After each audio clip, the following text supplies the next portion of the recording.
እንኳን ደስ አላችሁ ብዙዎች የቤት ባለቤት ያደረገው ዲኤምሲ ሪል ስቴት እነሆ አሁን ደግሞ እድሉ ላመለጣችሁ ለውድ ደንበኞቻችን የመንደሩን የመጨረሻውን ብሎክ ከ30% ቅናሽ ጋር አቅርበንሎታል። ውብይታን ከነፋሻማ አየር ጋር የያዙ ቤቶች በ8% ቅድመ ክፍያ። ምን ይሄ ብቻ! ሰፊ የልጆች መጫወቻ፣ 5 የመዋኛ ገንዳዎች የተካተቱለት በቂ የመኪና ማቆሚያ ከኤሌክትሪክ ቻርጅ ጋር ይህን ሁሉ በአንድ ከበቂ የተፈጥሮ እይታና ሲቲቪው ጋር የሚያገኙበት 60% የባንክ ብድርም አመቻችተንሎታል። ያስተውሉ፣ በእኛ በኩል ለምትሄዱ 10 ደንበኞች እስከ 30% ቅናሽ ያገኛሉ። ለበለጠ መረጃ በ090854 3454 ላይ በመደወል ቤቶን ይሸምቱ። ዲኤምሲ ሪል ስቴት። ጤና ይስጥልን ውድ ተመልካቾቻችን፣ የተለያዩ ዓለም አቀፋዊ ጉዳዮችን በጥልቀት የሚዳስሰው ኤንቢሲ ዓለም አቀፍ ተጀምሯል። ዛሬም እንደወትሮው ነጻነት ላቀውና ቢኒያም ካሴ አብረናችሁ ቆይታ የምናደርግ ይሆናል። ከኛ ጋር ሁኑ። ነጽ ሁሉ መልካም ቢኒያም። እንግዲህ ዓለም ላይ በጣም በርካታ ለመቁጠር የሚያዳግት ክስተቶች ኢቨንቶች በተለይም መካከለኛው ምስራቅ ከዛ ኤዥያ ፓሲፊክ ወደ አውሮፓም ስትሄድ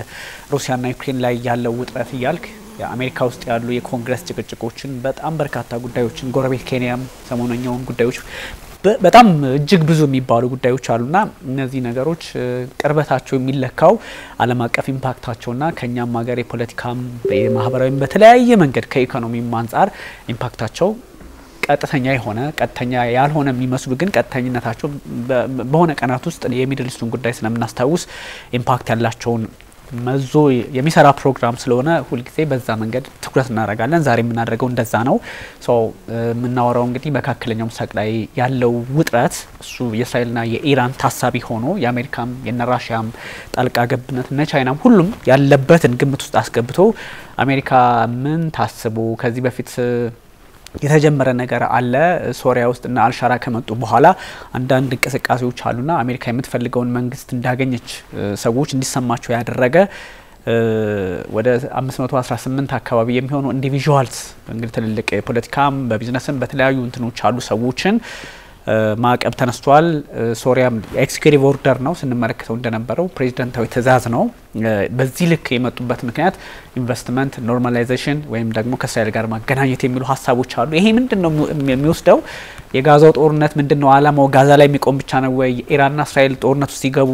ምንድነው አንደምታው ስንለው የነበረውን ጉዳይ ሁሉ ራሺያን የገፋ እያስወጣ ምዕራቡን ዓለም ደግሞ በደንብ ያስተካከለ የመጣ ሁኔታ እንደፈጠረ ይሰማኛልና በተለይም ከዚህ ከማዕቀብ የመነሳት ጉዳይ ጋር ሁሉም ማዕቀብ አልተነሳም፣ ግን አንደምታው ምንድነው የሚለውን ከመካከለኛው ምስራቅ ጠቅላላ ሁኔታዎች ጋር አብረን እናነሳቸው እንችላለን። ሜቢ ግን ራሺያ አካባቢ አዳዲስ ነገሮች ካሉ እንደው እንትኑን ስለ ሶሪያ ጉዳይ ላይ እንደ መግቢያ ስላገዛዝ ለውጥ በጣም ስናወራ ነበር አይደል? አሁን ከኢራን ጉዳይ ጋር ተያይዞ ኢራን ውስጥ ያገዛዝ ለውጥ ነው ያሰቡት። ያገዛዝ ለውጥ ማሳካት ይፈልጋሉ። ከኒውክሊየር ጦር መሳሪያ በላይ የሚያሰጋቸው እሱ ነው። እና አያቶላህን መገልበጥ ይፈልጋሉ። ዜን አንድ ማሳያ ግን ዛሬ እናነሳለን። ሶሪያ ለዚህ ሁሉ ባለፉት ቀናት ስናወራው የነበረው ስለ ኢራቅ ተሞክሮ አውርተናል፣ ስለ ሊቢያ ተሞክሮ አውርተናል፣ በታሪክ የነበሩትን። አሁን ራይት ናው ደግሞ ሶሪያ በምትባለው ሀገር ውስጥ የአገዛዝ ለውጥ። ስለዚህ ኢራን ውስጥ የሚፈልጉት ነገር ምንድነው ሲባል አሁን በሶሪያ ውስጥ እየሆነ ያለው ነገር ወይም ሶሪያ ጋር እያከናወነ ያለው ነገር ነውና ይሄ ጥሩ ማሳያ ስለሆነ እሱ ላይ እንዳልከው ፎከስ እናደርጋለንና እንደዚህ አይነት ፍሬም ይኖረውና ያ እንዳልከው የነ ቻይናም የነ ሩሲያንም ጉዳይ አብረን እንቃኛለን። ሩሲያ አካባቢ ላይ እንዳልከው በርካታ አዳዲስ ነገሮች አሉ። የሩሲያው ፕሬዝዳንት ቭላዲሚር ፑቲን ከፈረንሳዮቻቸው ኢማኑኤል ማክሮን ጋር በስልክ ቆይታ አድርገው ነበርና አንደኛው ዋናው የማጠንጠኛው ጉዳይ የተኩስ አቁም ስምምነትን ለመፈረም በቶሎ ሁለቱም ሀገራት ዩክሬንም ሩሲያም የበኩላቸውን እንዲወጡና በሩሲያ በኩል ደግሞ የበለጠ ወደ ተኩስ አቁም ስምምነት እንድትመጣ ኢማኑኤል ማክሮን የተወቱበት ነው። በሩሲያ በኩል በቃ የችግሩ ማጠንጠኛ ሁሉ የናንተ ተስፋፊነት ነው፣ የምዕራቡ ዓለም ተስፋፊነት ነውና የችግሩን ስር መሰረት ሩት ኮዝ የሚሏቸው አሉ አይደለ? ቭላዲሚር ፑቲን ከዚህ ቀደምም በፕሮግራማችን ላይ አንስተናቸዋል። እነዛን ሩት ኮዞች የማይፈታ አይነት የተኩስ አቁም ስምምነትን በምን መልኩ ታሳቢ አናደርግም የሚል አይነት ሐሳብን ከቭላዲሚር ፑቲን በኩል ተነስቷል። ይሄ በዲፕሎማሲ መንገድ ደረጃ ሁለቱ መሪዎች የተነጋገሩት ነው። የኢራንን ጉዳይ ተነጋግረዋል። በኢራን ጉዳይ ላይ ሩሲያ ልትጫወት የምትችለው ሚና በተመለከተ በተደጋጋሚ ከ2022 በኋላ ለመጨረሻ ጊዜ የተገናኙት በ2022 ነበር የሩሲያ ዩክሬን ጦርነት ከመጀመሩ በፊት ካስታወስክ እንዲያውም በረጅም ጠረጴዛ በጣም በብዙ ሜትሮች ርቀት ተቀምጠው ያወሩበት አጋጣሚና ከዛ በኋላ በስልክም እንደዚህ አውርተው የሚያቆሙ አይነት መሪዎች አልነበሩም ሶ አሁን ያወሩ ያለበት ምክንያት በተወሰነ መልኩ የኢራንን ጉዳይ በተለይ እንዴት አድርገው የምዕራቡ ዓለም የሩሲያን ኢራንን እንድትረዳ ይፈልጉ ማለት ለሩሲያ በምንም መልኩ ሩሲያ ማረዳችም ኢራንን በጦርነቱ ያው እንግዲህ ታማኝ አጋር አለመሆኗን በግልጽ ተመልክተናል በተለይ ከጦር መሳሪያ አቅርቦትና ድጋፍ አንፃርና አሁንም አይ ቲንክ ይሄኛውን ስታትስ ኮ አስጠብቀው መቀጠል ይፈልጋሉ የምዕራቡ ዓለም ሀገራት ሶ ሩሲያ ወደ ኢራን በምንም መልኩ ፊቷን እንዳታዞርባቸው ዛሬም ግን በዩክሬን ጉዳይ ላይ ድርድር አለን እንነጋገራለን ተኩስ አቁም እናደርጋለን ይያሉ ጦርነቱ ግን በአክቹዋል ጦርነቱ እንዲያውም ዩክሬኖች ዶንቴስክ የተባለ በሚጠራ የራሳቸው ግዛት የሆነው ነገር ግን አሁን በሩሲያ ወታደራዊ ኃይል ቁጥጥር ውስጥ በሆነ ግዛት የስቶርም ሻዶ የሚባለውን የጦር መሳሪያ በመጠቀም ጥቃት መሰንዘራቸውን ጭምር ዘገባዎች ያመለክታሉ ብዙ ንጹሃን ሞተውበታል እየተባለ ያለ ጥቃት ነው የኛው የሩሲያም ኃይሎች እንዲሁ በተለያዩ የዩክሬን ከተሞች ላይ የሚያደርሷቸው ጥቃቶች ቀጥለዋል ሶ አንዳንዴ ለምሳሌ ዜና ምንድነው ሲባል አንድ ቤዚክ ዴፊኒሽን አለች አይደል ሰውየው ውሻው ሰውየውን ነከሰውና ሰውየው ውሻውን ነከሰ ቢባል ዜና የሚሆነው ሰውየው ውሻውን ነከሰው ነው አይደል ለካውን የእነንትና ጉዳይ የነ ሩሲያና የዩክሬን ጉዳይ በጣም ከመለመዱ የተነሳ ጦርነቱ አለኮ እየተከናወነ ነው ብዙ ሰው ያለቀ ነው ግን የዓለም አቀፍ እንትን ሆኖ የሚወጣ ብሬክ አርጎ የሚወጣ አይነት ሌቭል ላይ አልደርስ ብሎ ተሸግሯል ሄድላይን አልሆነም ሌሎች ብዙ ከቨር የሚያደርጉት ነገሮች እየመጡ ነው እንጂ በጣም ጦርነቱ ተባብሶ እንደቀጠለ ነው በዛ ቀጠና ላይ የድርድር ተስፋም የለም ጦርነቱ እንዴት እናቆም በሚለው ጉዳይ ላይም ሁለቱም አካላት እየቆሙበት ጽንፍ አሁንም በጥጉ ላይ ናቸው የሚገኙትና እነዚህ ጉዳዮች አይ ቲንክ በመጪዎቹ ጊዜም ነገሩ እንዲያ ተባብሶ የመቀጠሉን ነገር የሚያመላክት ነው ያወራው ነበር ካንደ ኃላፊያችን ጋርና በእንደዚህ አይነት ጉዳይ አሁን ኢራንና እስራኤል የገቡበት ጦርነት በቃ ሁሉ ከፍ አድርጎ ስለጀመረው ሚድል ኢስት ላይ የሚፈጠሩ ነገሮችን ሰዎች እንዳያዋቸው ያደርጋል ይሸፍናል ምክንያቱም በጣም ኤክስፔክት የሚደረገው ትልቁ ጉዳይ የነበረው ኢራንና እስራኤል መቼ ይተኳኩሳሉ የሚለው ነገር ነበርና እሱ ስለሆነ ከዛ በጣም በርካታ ጉዳዮች አሉ የጋዛው እኮ ትላንት ከነበረው ዛሬ በጣም እጅግ የከፋ አስፈሪ በቀን 60 70 ሰዎች ህይወታቸውን የሚያጡበት የረሃቡ ፖለቲካ እርምጃው አስቸጋሪ ነው ግን ሰዎች አሁን ጋዛ ላይ የሉም በቃ አዲስ ነገር የሚመስለው የኢራንና እስራኤል ጉዳይ እየሆነ ስለመጣና እንዳልከው የቅድሙ የዜና ዴፊኒሽን ቆየት ያለች ዴፊኒሽን እሷ እንትን የምትል ይመስላልና የፕሬዝዳንት ቭላድሚር ፑቲንና የኢማኑኤል ማክሮን በጉዳዮች ላይ እንግዲህ በተለያዩ ጉዳዮች ላይ የመነጋገራቸው ሚስጥር እንዳልከው ለመጀመሪያ ጊዜ ነው ሲባል ከዛ ከረጅም ጠረጴዛቸው በኋላ እሱ ባይዞ ዲፕሎማቲካሊ የሆነ ትርጉም ያለው የተራራቁ ልቦች ነው እንደዛ አይነት ዲፕሎማቲካሊ አክቹሊ ፑቲን በውሻ ማናቸው አንግላ መርክልን ውሻ እንደማይወዱ አስበርግገዋል በኋላ እሳቸው ምንም እንኳን ለማስተባበል ቢሞክሩም ዲፕሎማቲካሊ ሊጠቀሙበት የሚችል እንትን ነው ከኛ ቴብል በጣም ረዘም ያለ ነው በጣም ሄድ ያለ ነውና ከዛም አንፃር ተዳውሎ ቢያወሩ ነበር የሚሻለው እዛው ከዳርና ከዳር እንደተቀመጡ በስልክ ቢያወሩ ነበር የሚሻለው ከባድ ከዛም በኋላ እንግዲህ አይተናቸው አናቅም ሰው በስልክ ሲያወሩ ይሄ የፈጠረው ማን ነው የምዕራቡ ፖለቲከኞች በተለይም አሜሪካ የነበራት አቋም ለዚህ ጦርነት ሩሲያ የምትባል ኃይል አንድም ኢንች የዩክሬንን መንካት የለባትም የሚል አቋም ነበራት ባይደን በዛ በጠንካራ አቋማቸው ስለቀጠሉ ሌሎች ምዕራቦቹ በተለይም አውሮፓው ይፈልገው ነበርና ከዛ አንፃር ከፑቲን ጋር ያላቸውን ግንኙነት ማራቅ ፑቲንን ማግለል በየስብሰባው እንዳይገኙ የማድረግ አካሄድ ነበር አሁን ግን ስልክ እየተደዋወሉ ነው እንግዲህ ስልክ መደዋወላቸው ሚስጥር ምንድነው ፕሬዝዳንት ዶናልድ ትራምፕ የሆነ አንዳች መፍትሄ ይዘው የመምጣት ቴንደንሲ ወይም ደግሞ ፍላጎት ስላላቸው ከፑቲን ጋርም በተደጋጋሚ በጉዳዮች ላይ ስለተነጋገሩ ነው ይህ ማለት ግን ብዙ ጊዜ አሁን ከሩሲያ ፖለቲካ አንፃር ስንመለከት ፑቲንን ከማድነቅ ብቻ አይደለም ከማድነቅ የሚቀዳም አይደለም ምናልባት ፕሬዝዳንት ቭላድሚር ፑቲን አንድ ፑቲን የራሺያን ፖለቲካ በፑቲን የሚመራ ነው በፑቲን ብቻ መመራቱ በፑቲን ይሄን አርግ አታርግ ብቻ መመራቱ ምን እንደሆነ ሩሲያ ውስጥ በደንብ ያሳያል የዲክታተር መንፈስ ስላላቸው ነው ምንም ጥያቄ የለውም ግን አንድ መሪ እንደው ስማቸው አንድ ፕሬዝዳንት ቭላድሚር ፑቲን የቻይናው ሺ ጂንፒንግም አሉ ግን በጠቅላላው ስትመለከተው ግን አንድ ፑቲን ከበርካታ ምዕራቡ ጋር ሌላውን ተተኑ ከ32ቱ የኔቶ አባላት ጋር የገቡበት ውጥረት በዛ መንገድ ፖለቲካውን እያስቃኙ መንገዱን እያሰመሩ ያሉ ፕሬዝዳንት ናቸው ተብሎ ስለሚታሰብ ነው በተደጋጋሚ የሚወራው እንጂ ከንተናና ከንተና ማነው ዲክታተር ብትልኩ እሳቸውን ሜንሽን ልታደርግ ትችላለህ ኦፍ ኮርስ ሞስኮ ውስጥ ያለው ነጻነት ስለምናቀ እና ከዛ አንጻራዊ ነው ፕላስ ደግሞ እንደኛ ላለ ሀገር ራቅ ብሎ ላለ ሀገር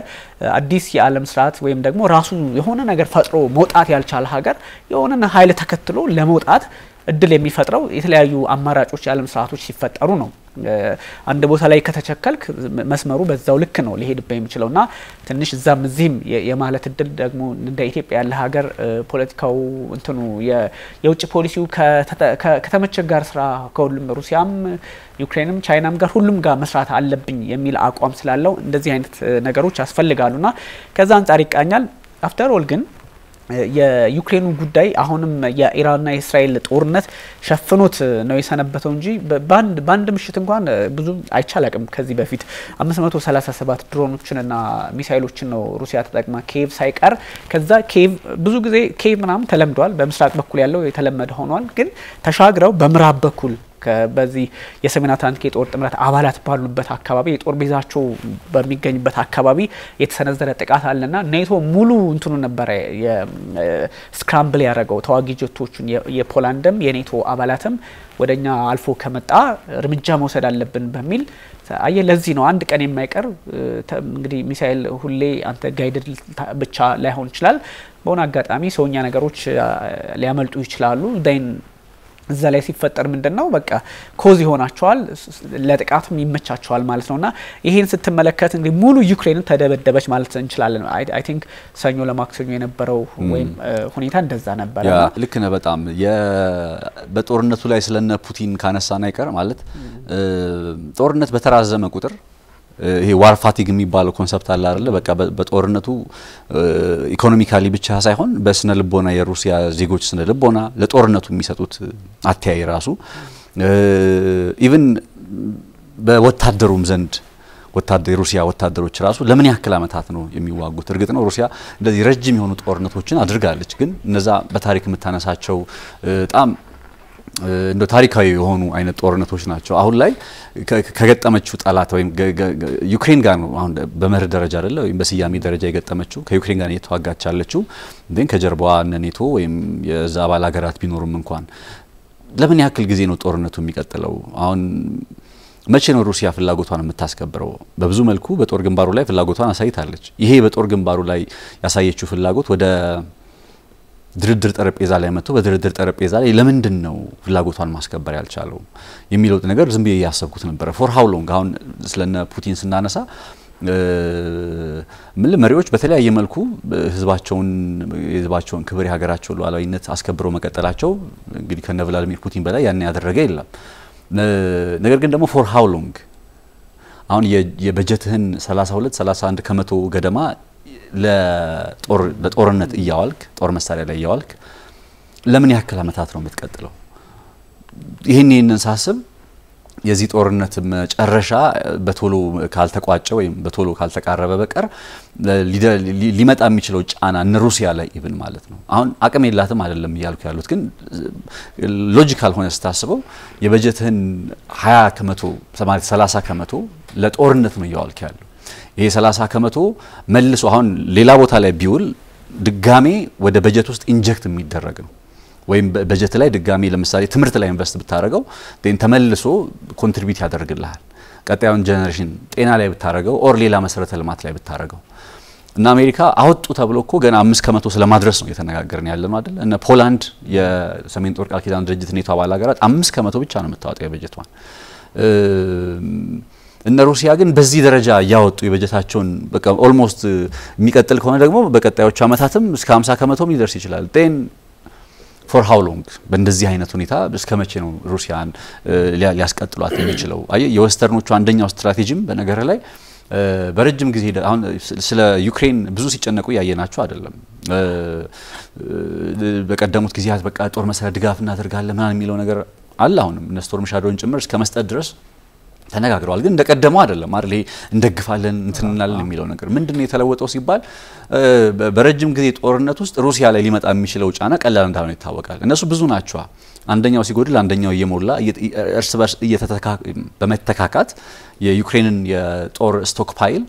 ጦር መሳሪያዋን አቅም የሞሉላት ሊቀጥሉ ይችላሉ። አንደኛው ሲጎድልበት እንዲህ ያደረጉላት። ሩሲያ ግን ብቻዋን ነች። ዜን ፎር ሃው ሎንግ አሁን 3 አመት አልፎታል። 4ኛው አመት እየመጣ ነው።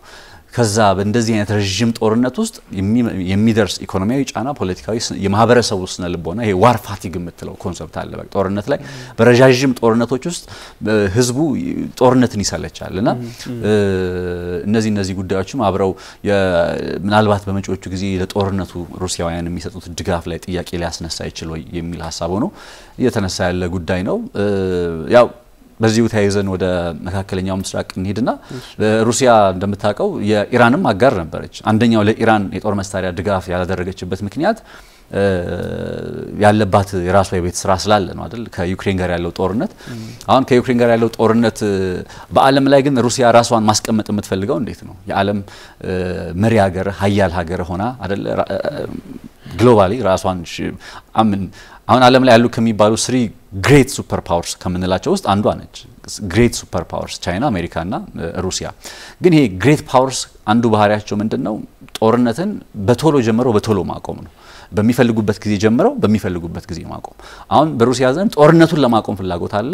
ግን ለማቆም ደግሞ እየቻሉ አይደለም በሩሲያዎቹ ዘንድ። ለምንድነው ሲባል በተወሰነ መልኩ ዩክሬንም ፍላጎታቸውን ምክንያቱም የቀረበላቸውን ድርድር አልተቀበሉም። ያ ማለት ምን ማለት ነው? በጦርነቱ መደቆሳቸው መመታታቸው ዛሬም እነ ኬቭ ቢደበደቡም ግን ስቲል እነ ዘለንስኪ ሩሲያ ያቀረበችውን ቅድመ ሁኔታ ከምንቀበል ይልቅ ብንደበደብ ይሻላል ነው የሚሉት። ሶ ሩሲያ ላይ የግሬት ፓወርነቷና ቀጣይ በመጪዎቹ ጊዜ መቀጠል በግሬት ፓወር ሆና መቀጠል አካሄዷ ላይ ጥያቄ ያስነሳባታል። ለዚህ ማሳያ የሚሆነው አንድ የኢራኑ ጉዳይ ነው ብዬ አስባለሁ። ኢራን አጋር ብላ ከምትተማመንባቸው ድሮን እና ሻሂድ ድሮኖችን አይደል ስታስታጥቅ ድጋፍ ስታደርግ የነበረው ለሩሲያ ነው። አጋርነት እስከ መፈራረም ደርሰዋል። ምንም እንኳን ከሰሜን ኮሪያ ጋር እንደተፈራረሙት ባይሆንም ግን ጦርነት መጥቶባት ኢራን የጦር መሳሪያ በሚያስፈልግባት ጊዜ ለምሳሌ ኤስ400 ያስፈልጋታል ኢራን። ኤስ400 ያስፈልጋት ኤስ400ን ግን መሸጥ አልቻለችም።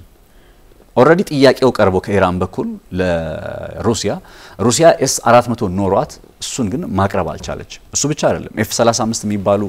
የጦር ጀቶችንም እንዲሁ ጥያቄ አቅርባ ነበር። ባለፈውም ያነሳን ነበርና አንድ ወይ ሁለት እንደዚህ ነው መጣ የተባለው። እንዲያውም አንዳንዶቹ ጭራሽ ምንም አይነት የሩሲያ ሰራሽ ኤስዩ35 ጀት ኢራን ውስጥ አልደረሰም ይላሉ። ግን ወደ 150 የሚሆኑ ጀቶችን ጥያቄ አቅርባ ነበር ኢራን። ለምንድን ነው ይሄንን ማድረግ ያልቻለችው ስትል የራሷ እዚህ ጋር የቤት ስራ ስላለ የእስራኤል ማለት የዩክሬኑ ጉዳይ ከራሷ የጦርነት መቼ ይቁም አይቁም በማታቀው ጦርነት ላይ ያለህን አቅም አሟተ ወይም ለሌላ ድጋፍ መታደርገው ስላልሆነ ስለዚህ በጦርነቱ ውስጥ የመቆየቱ ጉዳይ ኢቭን በትረስት ያሳጣታል ሩሲያ እንደነ ኢራን የመሰሉ ሀገራት አሁን ድሮ ምንድነው በስንል የነበረው ዓለም ማመን አለበት አይደለ ደህንነት እንደሚያገኝ መሪ ሆኖ እንዲቀጥል አንድ ሀገር በዓለም ላይ ተጽዕኖ ፈጣሪ ሆኖ እንዲቀጥል ያ አጋር ብሎ የሚሄድበት አካል በየትኛውም ጊዜ ሊደርስለት እንደሚችል የደህንነት ዋስትና እንደሚሰጠው ማመን አለበት እና አሜሪካ በዚህ ነው የተካኑት። አሁን በሚፈልጉት መንግስት ጋር ቢሆንም ግን ኤኒ ታይም ይደርሱልሃል። ለምሳሌ ሳውዲ አረቢያ ውስጥ የሆነ ችግር ቢፈጠር ትረስት ሚ ሳውዲ አረቢያ ውስጥ ገብተው ሴኩሪቲ ያደርጉልሃል። አሁን ኢራን ማለት ሩሲያ ግን ኢራን ውስጥ እንደዚህ አይነት አጋር የምትባለው ኢራን ውስጥ እንደዚህ አይነት ነገር እየተፈጠረ እንደው ሌላው ቢቀር በሽያጭ እኮ ነው ማለት ቀጥታ ድጋፍ ማድረጉ ቢቀርቶ በሽያጭ እንኳን ለመስጠት ያ አሻፈረኝ ወይም አዳገተኝ ያለሽ ነውና እነዚህ ነጥቦች በሁለቱ ሀገራት ጉዳይ በሩሲያና በኢራን ጉዳይ ግንኙነታቸው ላይም እንዲሁም በሩሲያ የግሬት ፓወር እንደ ልዕለ ኃያል ሀገር ሆና በመሪነቷን አስጠብቃ በመቀጠል ላይ ጥያቄ የሚያስነሳ ነጥብ ሆኖ እንዳይሄድ ስጋት አለ። ልክ ነው። አሁንም እኮ የምንወያይበት ጉዳይ የሶሪያውም እኮ ከዚህ አብሮ የሚታይ ነው። እኔ የዩክሬን ጦርነት ባይኖርባትም ሩሲያ ለኢራን በዛ ልክና አሜሪካን ተቀድማ እንዳነሳቸው ሀገራት አጋሮቻቸው ሲነኩና አሜሪካን እንደሚገቡት ካታር ብትነካ ሳውዲ አረቢያ ብትነካና አረብ ኤሚሬቶች ቢነኩ አሜሪካ 2 ቀን 3 ቀንም አታድርም። ወዲያውኑ ነው ወስና አጋሮቼ የምትላቸውን ሀገራት እስራኤል ላይ ያያየኑ ስለሆነ ወዲያውኑ አጸፋ ልትወስድ ትችላለች ግን ያው አንለስ እነሱ ራሳቸው የሆነ ኮቨርት ነገር ካላዘጋጁ ካልሆነ በስተቀር ይገባሉ ላመኑበት ጉዳይ ፕሬዝዳንት ቭላድሚር ፑቲን የኢራን ኮዟም በጣም ያሳምናቸዋል አጋራቸው እንደሆነችም ያምናሉ ግን የዩክሬን ጦርነት ኢቭን ባይጀመር እኔ ሩሲያ ልክ እነ አሜሪካ በሚገቡበት ርቀት ልክ ኢራንን ለመከላከል ወይም አጋሮቻቸውን ለመከላከል ይገባሉ ብዬም አላስባቸውም ይህ ሲባል ግን አንዳንድ እንቅስቃሴዎች የሉም ወይንም ደግሞ በዲፕሎማሲው ዘርፍ ትልቅ ስራ እየሰሩ ነው ሚዲያዎቻቸው ናሬሽናቸው ትልቅ ነገር አለና አርቲ ስትመለከታቸው አንዳንዶቹን ደግሞ ምንም እንኳን የሆነ ከሎካሊ ያልወጣ አሉባልታ ነገር ያሉታል ስፑትኒክ አሉባልታ ዜና ያረጋግኛል እንደዚህ አይነት ነገሮች እንመለከታለን ሜንሽን ላለማድረግ ነው እንደዚህ አይነቶችን ስትመለከት ያ የአንድ ለምሳሌ እኮ አሁን አንተና እኔ ብዙ ጊዜ ስንሰራ ምን እንመለከታቸው አሉ አይደል አንነቅም እኮ ሁሉንም ነገር ከዛም ከዚህም ግራስፕ ካረግም በኋላ ጉዳዮችን ግራም ቀኝም ተመልክተን ከዛ ትልልቆቹን ታያለ ትልልቆች ሲባል ደግሞ ዋሽንግተን ፖስት የፈለገውን ቢሰጣኝ ፖለቲካው የፈለገውን ቢያስነብበን ደግሞ ፊልተር ማድረግ አለበት ከዛ አንፃር ነው አንዳንድ ነገሮች መቃኘት ያለባቸውና እነ አርቲን ምናምን ስትመለከት ጥሩ ናሬሽን አላችሁ ናሬሽን ስለ የሞስኮ አጋርናት ብለው ለሚያስቡት ኢራን ያላቸውን አመለካከት ሩሲያን ፖለቲከኞችም አቋም በግልጽ የሚያሳይ ስለሆነ ከሚዲያው አንፃር ከዓለም አቀፍ ዲፕሎማሲ አንፃር ትልቅ ቦታ እንዳላቸው እና ፕሬዝዳንት ቭላድሚር ፑቲን በስልክም ከተለያዩ መሪዎች ጋር ከትራምፕ ጭምር ሲያወሩ የኢራን አጋሮች መሆናቸውን በግልጽ ያሳያሉ ባይናገሩም ባያወሩም እንደሆኑ ማንም ዓለም ያውቃል ግን እንዳልከው ደግሞ ኢቭን የዩክሬን ጦርነት እኮ ባይጀምሩት እንኳን ፕሬዝዳንት ቭላድሚር ፑቲን ሙሉ አቅማቸውን አሰባስበው ቢቀመጡ ልክ አሜሪካ በፍጥነት እስራኤልን ለመከላከል ወይም ሌሎች አጋሮቿን ለመከላከል በምትሄድበት ፍጥነት 5-6 ወደ ኋላ ተመልሰው በዛ ፍጥነት እንኳን ሊከላከሉ አይችሉም በያስባለው ምክንያቱም ስቲል ይሄ ፓወር ቫኩሙ በጣም ሰፊ ነው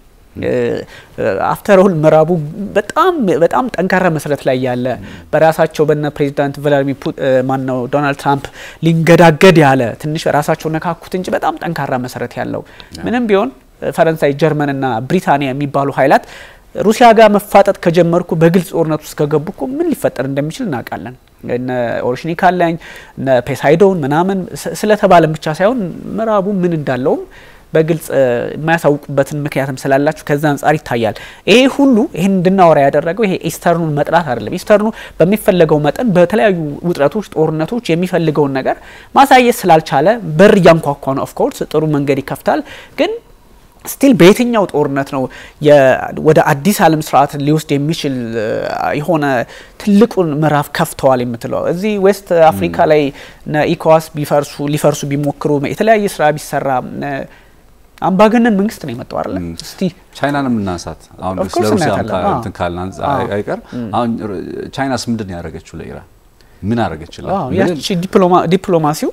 በዲፕሎማሲ ማይካዱ ነገሮች እንዳሉ ሪዮ የሚባለው ማለት ነው ሪዮ ትሪክ የሆነ በቃል ደረጃ በዲፕሎማሲ ሊገለጽ የሚችል ነገር ሩሲያም በደንብ አውግዘዋል ጥቃቱን አውግዘዋል ተቃውመዋል ቻይናዎችም ጠንከር ብለው በቃ ምንም እንትን እንዳይሆን ምናምን ብለው ተቃውሟቸውን አሰምተዋል ግን ከዚህ በኋላ ደግሞ ሞር የቻይና ጉዳይ የሚፈተነው በነገር ላይ አሁን ኢራን ከዚህ ቀደም በነበረው ወደ ሩሲያ ነበር ፊቷን አዙራ ነበር አሁን ከሩሲያ በኩል የሚመጣላት ምላሽ እንትን አላለም ጠበቅ አላለም ወይም ውሃም ያነሳ አልሆነ ስለዚህ ፊቷን ወዴት ልታዞር ትችላለች ሲባል ወደ ቻይና ልታዞር ትችላለች ለዚህ አንድ ማሳያ የሚሆነው ባለፈው በፓኪስታንና በህንድ ጦርነት ጄ10 የሚባል ነው የቻይና የጦር ጀት ጥቅም ላይ ውሎ በጦርነት ለመጀመሪያ ጊዜ ነው ጥቅም ላይ ዋለውና የፈረንሳይ ሰራሽ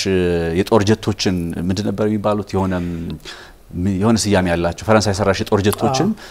የህንድን ማለት ነው መጥቶ በመጣል ረገድ ስኬታማ ሆኖ ነበር ለፓኪስታን ያስታጠቀችው ግዢ ነው በነገር ላይ ፓኪስታን ከቻይና ገዝታ ነውና አሁን ኢራኒያንስ አንዱ ተስፋቸው ከሩሲያ ጋር ተስፋ ቆረጡ በኋላ ወደ ቻይና ፊታቸውን አዙረው ከቻይና ጋር እንትን መግዛት ነው ጄቴን ምናምን ኢቭን 6 ጀነሬሽን መኳለን ይያሉ ነው 6 ጀነሬሽን እንዳልኩ ነው በጦር ግንባር መታየት አለበት አሁን ቢቱ የሚባለው የአሜሪካ ከራዳር ውጭ ሄዳል ማለት የሚባለው ባለፈው ኢራን ላይ ተጣለው በጦርነት ላይ በብዙ ተፈትኖ ታይቷል ማለት በከነ ኢራቅ ከነ ምናምን ጀምሮ ከ1990ዎቹ ጀምሮ ታይቷል ሶ የቻይና 6ኛው ጀነሬሽን ማለት ከነ F35 በላይ ነው F35 5th generation ወይም አምስተኛው ትውልድ የሚባል ነውና 6th generation አለኝ ምናም ትላለች ቻይና ባየር ላይ ማየት አለብን ማለት ለዚህ ነው ስለዚህ ከቻይና ጋር አሁን ኢራን ፊቷን አዙራ ተስፋ አድርጋ ከቻይና ጋር ግብይት ለመፈጸም ጥረት ልታደርግ ትችላለች ይባላል አንደኛው ተስፋ ምንድነው 90% የሚሆነው የኢራን የእንትን ምርት የነዳጅ ምርት 90% የሚሆነው የሚሸጠው ለቻይና ነው ወይም ኢራን ማለት ቻይና ገበያ ውስጥ ነው የሚገባው ከኢራን ወጥቶ ባለፈው ትራምፕ ለዛ ነው አሁን በግልጽ ቻይና መገበያየት ትችላለች የሚለውን ሐሳብ ያነሱት እንግዲህ ይሄን አይነት ኢኮኖሚካል አጋርነት አላቸው ግን ስቲል እንደዚህም ሆኖ 90% የኢራን የነዳጅ ሀብት መዳረሻ ቻይና ሆና ከነ ፓኪስታን ጋር አጋርነት ያላት ሀገር ብትሆንም ግን ለኢራን የጦር መሳሪያ በማስታጠቅ ረገድ እንደሚባለው ወይም ኢራን ተስፋ እንዳደረገችው ቻይና ልትተካ ትችላለች ወይ ስትል በጣም ከባድ ነው እሱ ለምን ብትል አሁን ቻይና የቤት ስራ የለባትም ማለት የታይዋን ጉዳይ ገና ይጀመር አይታወቅም ውጥረቱ እንዳለ ቢሆንም በቃ ጦርነት ውስጥ አይደለችም ቻይና እንደ ሩሲያ ግን ስቲል ኢራንን ጦር መሳሪያ በማስታጠቅ ሊመጣባት የሚችል ሌላ ጫና እንዳለ ይታወቃል ይሄ የምዕራቡ ዓለም ኒው ወርልድ ኦርደር ውስጥ ነን ያለ ነው መካድ የሌለብን አይደል ኒው ወርልድ ኦርደር ይሄ ከቀዝቃዛው ጦርነት መጠናቀቅ በኋላ አሜሪካ ይዛ የመጣችው ዓለም ኒው ወርልድ ኦርደር የሚሉት እሱ ነው ዴን እንዲያውም ትራምፕ ኢራኖች የኒው ወርልድ ኦርደርን መቀበል አለባቸው ያሉ ሲናገሩ አልነበረ ያንን ነው ከ1989 90 በኋላ ያለውን የነሱን ዓለም የነሱን ልዕላዊነት መቀበል አለበት የሚሉት ሶ ቻይና በዚህ መካከል ላይ ብሬክ አድርጋ የምትወጣበትን ጊዜ ያው ተስፋ እናደርጋለን ተስፋ አለው ይካልከም ከቻይና ነው ተስፋ ሊኖር የሚችለው ምዕራቡን የሚገዳደር ያ እስከሚሆን ድረስ ግን ስቲል እነ ቻይና የፈለገ አጋርነት ቢኖራቸው ኢኮኖሚ አጋርነት ቢኖራቸው ከምዕራቡ ዓለም የሚመጣባቸው ጫና ከኢራን ከሚያገኙት ጥቅም አንፃር ሲታይ የቱ ይበልጣል የሚለው ማወዳደር ነው ስለዚህ ሞር ስቲል ኢራንን ብቻዋን ሆና የመቀጠሏ ጉዳይ የሚቀር አይመስለኝም ስቲል እነ ቻይና ተስፋ ቢኖሩም ስለዚህ ለኢራን አማራጯ ምንድነው ካልክ ኢን ሃውስ እንደሚባለው በውስጥ ፕሮዲዩስ ማድረጋውን ባላስቲክ ሚሳኤሎቹን 5% ብቻ የተጠቀምነው አሉ በነገር ላይ ከእስራኤል ጋር በነበረን ጦርነት 5% የሚሆነውን የጦር መሳሪያ ክምችታችን የተጠቀምነው አሉ ነው ሊሆን ይችላል እስራኤሎች ደግሞ በአንጻሩ የፕሮፓጋንዳ ቪዲዮቹ የታሉ ብላ የእስራኤል ዲፌንስ ሚኒስትሪ አንድ ቪዲዮ ይዞ ወጥቶ ነበርና ኢራኖች በታስታውስ ከሆነ የመሬት ውስጥ ከተሞች ያሉ ያሳዩንን እነዛን ስፍራዎች ያነጣጠሩ ጥቃት ፈጽም ያለው ብሎ የእስራኤል ዲፌንስ ሚኒስትርም እነዛን ስፍራዎች ማወዳደሙን ገልጿል እኔ 5% ቀረ ምንም ቀረ በረጅም ጊዜ ሂደት ውስጥ ከእንደ እስራኤል ከመሰረ በአየር ኃይል F35 ያው እነ ቢቱም እኮ በሌላ ቋንቋ የእነ እስራኤል ናቸው የአሜሪካ ቢባሉ እነ ቢቱም ቦምበሮች የእስራኤል ናቸው ሶ ከነዚህ ጋር እንዴት ነው መፎካከር የምትችለው ኢራን ጥያቄ የሚሆነው ይሄ ነገር ነው በያስባሉ ዛስ ዋይ ባንድም ይሁን በሌላ ምክንያት እነ ትራምፕ አምሰሩት ሳይዝስ ግን እንደ ኢራን የመሰሉ ሀገራት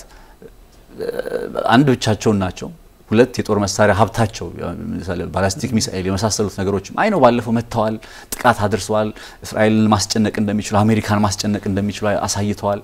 ግን ከዛስ እስከመቼ የሚለው ነገር ስታስብ ድርድር የተሻለ ተስፋ አማራጭ የሚሆነው ለኢራን እነሱ ነገሮች ናቸው ያገዛዝ ለውጥን ለማስቀረትም ከጦርነት ይልቅ ማለት ነው ኦፍ ኮርስ እነዚህ ነገሮች የኢራንን ፊውቸር በእውነት ነው ማለት በስጋት እንድመለከት ወይ ኢራንን ሳስብ ወደፊት ስጋት ነው የሚሰማኝ ሆነስትሊ ያው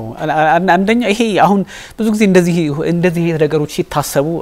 አንዳንድ ሰዎች ይተቻሉ እኮ አሜሪካን እንዴት ነው የሚስሏት ምናምን አሜሪካን መሳል አለመሳል ሳይሆን በቃ ያየነው ምንድነው ኢራን ብቻዋን ሀገር ለሀገር ከዚህ በፊት በደንብ አውርተናል እስራኤልና ኢራን ጦርነት ውስጥ ቢገቡ ሁለቱ ሀገር ለሀገር የመጨረሻውን አለን የሚሉትን ቴክኖሎጂዎች ሁለቱም ተጠቅሞ ሊጠፋፉ ይችላሉ ወይ አንደኛው በቃ የተረጋገጠ ኒውክሌር ስላለው አንደኛውን ያው እስራኤል አላት ተብሎ ስለሚታሰብ የመጨረሻውን እርምጃ ልትወስድ ትችላለች በዛ መንገድ ሊጠናቀቅ ይችላል አሊያም ደግሞ ሁለቱ ሀገራት በቃ ምድረበዳ ሆነው ይቀራሉ የሚል አረዳድ ብዙ ጊዜ ደጋግመን የምንለው የሁለት ሀገራት ጦርነት ብቻ ሲሆን ነው ሁለቱ ሀገራት ብቻ የሚዋጉት ነው አሜሪካና ሌሎቹ በአሜሪካ ዙሪያ ምዕራቡ ከታከለበት ምስራቁን ስላረጋገጡልን ነው እና ፕሬዚዳንት ቭላድሚር ፑቲን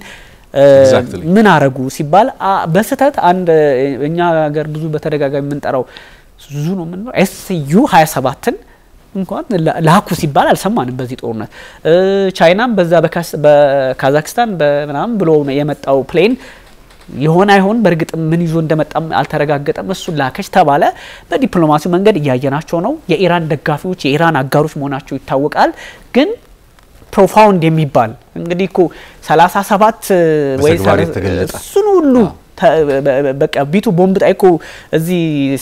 ስቲልዝ የሚባለው ሲመጣ እኮ መካከለኛው ምስራቅ በየመንገዱ እኮ እየተቀባበሉ ነዳጅ እየቀዱ ነው። እነማናቸው ያሳለፉት መካከለኛው ምስራቅ ሲባል እኮ መታቃቸው አረብ ነኝ የሚሉ ሀገራት ናቸው እኮ በሰላም እንዲያልፍ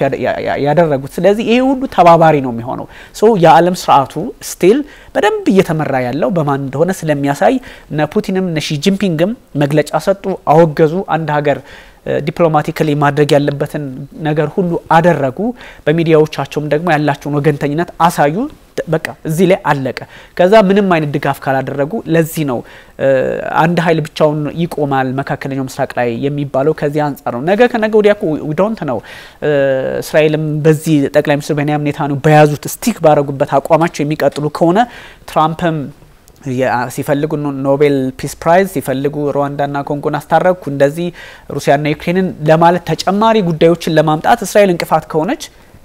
ምናቀው ነው የዓለም ዲፕሎማሲ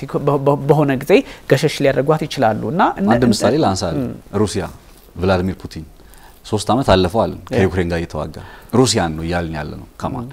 ሩሲያ የምትባል ግዙፍ ግሬት ፓወር ከምንል ከነ ቻይና ከነ ሩሲያ ከነ አሜሪካ ጋር ኩል የምንጠራት ሀገር ዴን ኢራን ስንል ደግሞ የሚድል ኢስት ፓወር ነች የምትባለው አይደለም።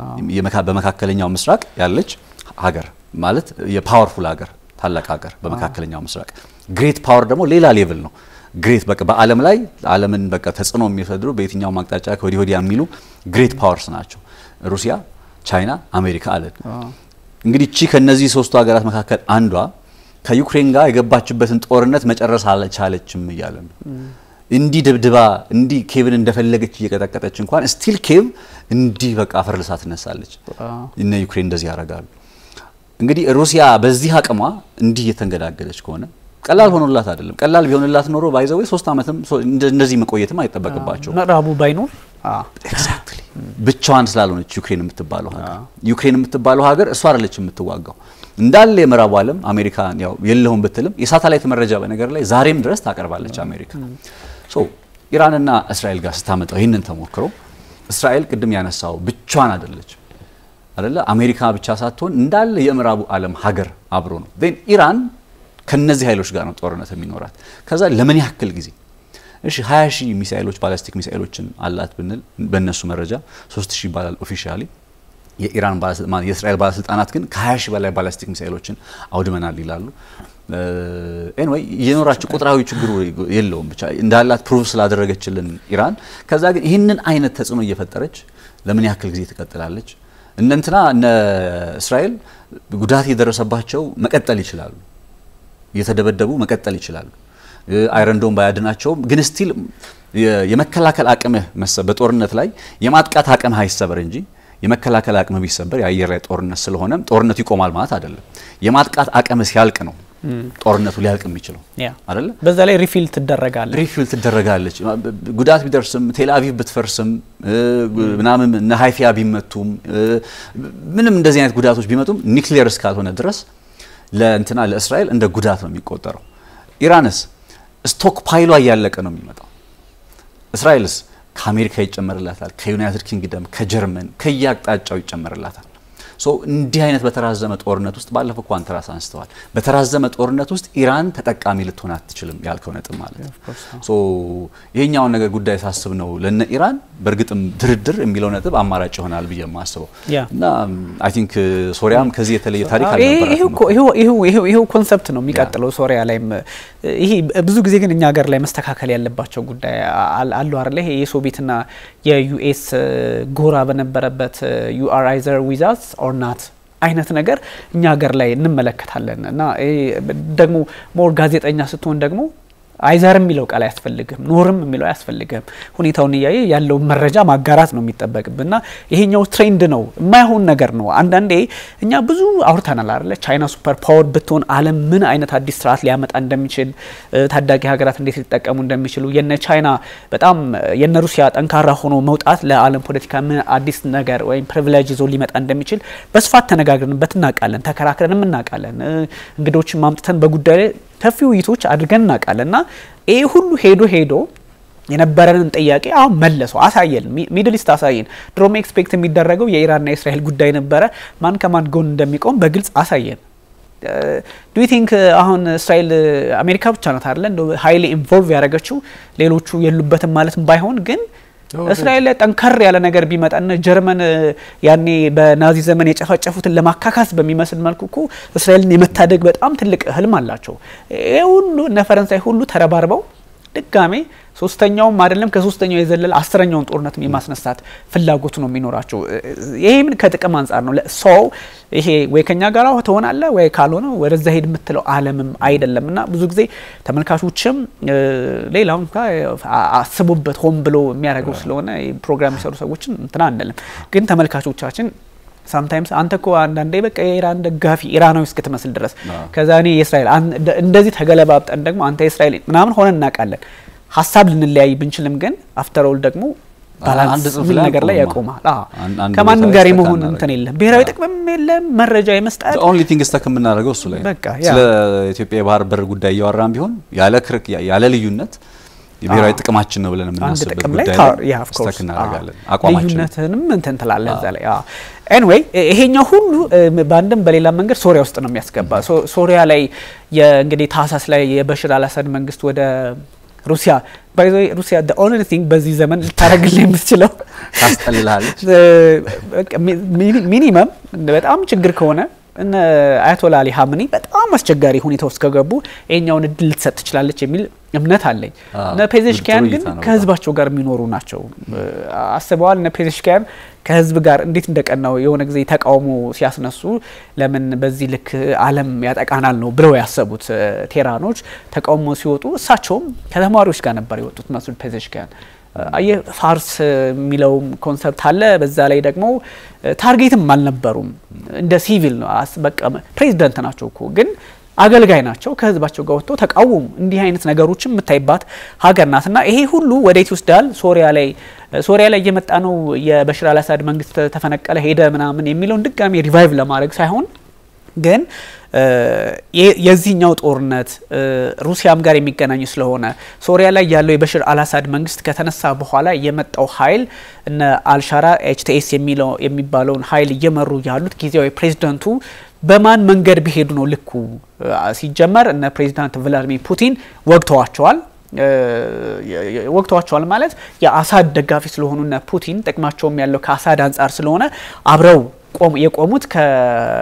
ከነ አሳድ ነበረ ደን የመጡት ኃይሎች ደግሞ እነ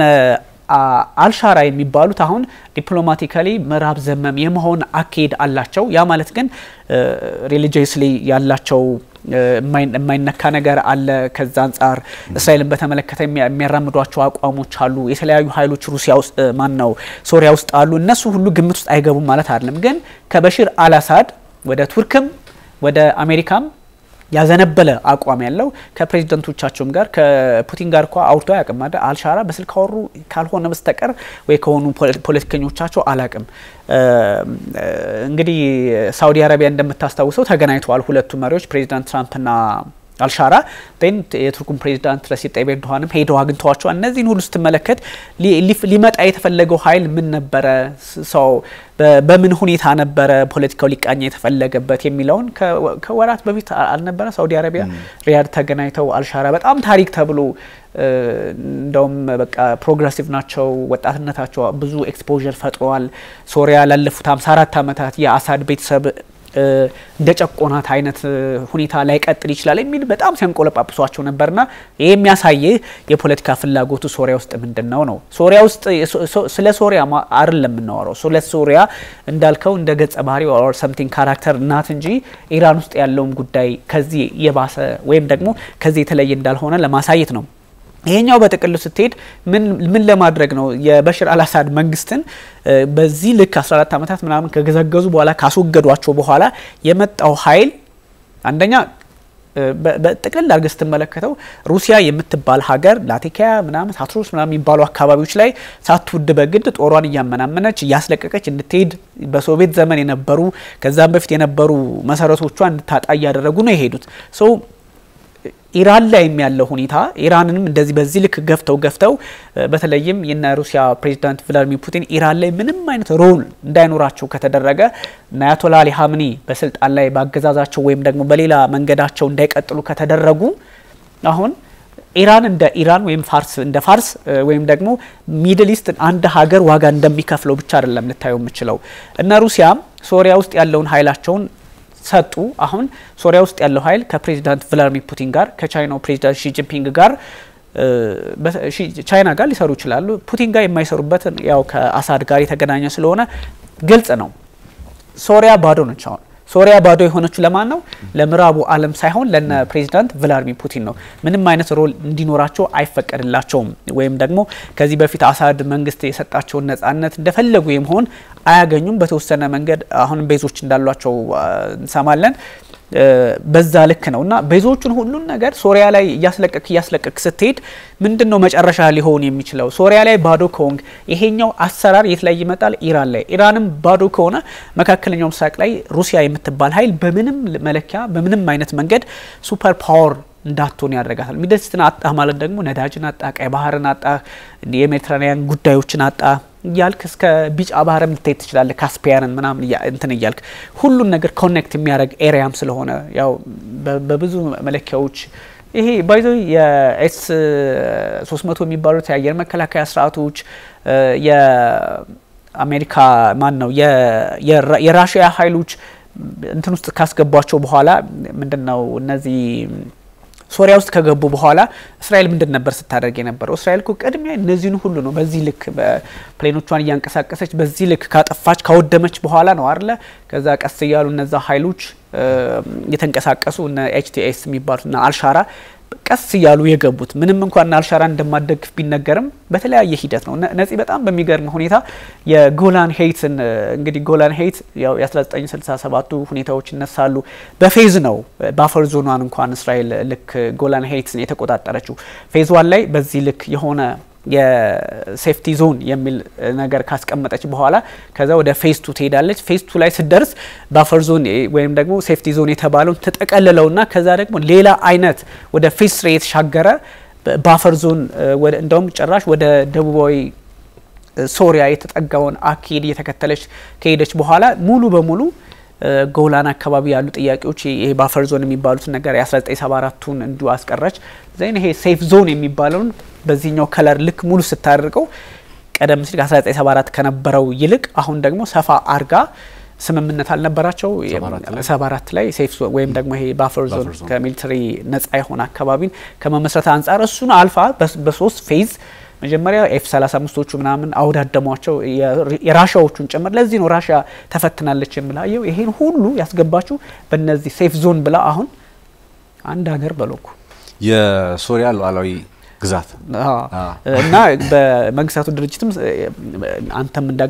እንዳገባ ተብለው የተከለከሉት እንጂ አሁን ትልቁ ፖይንት አይ ቲንክ የመነሻም የሚሆነን ለዚህኛው ጉዳይ የዶናልድ ትራምፕ አስተዳደር በሶሪያ ውስጥ የጣለውን ማዕቀብ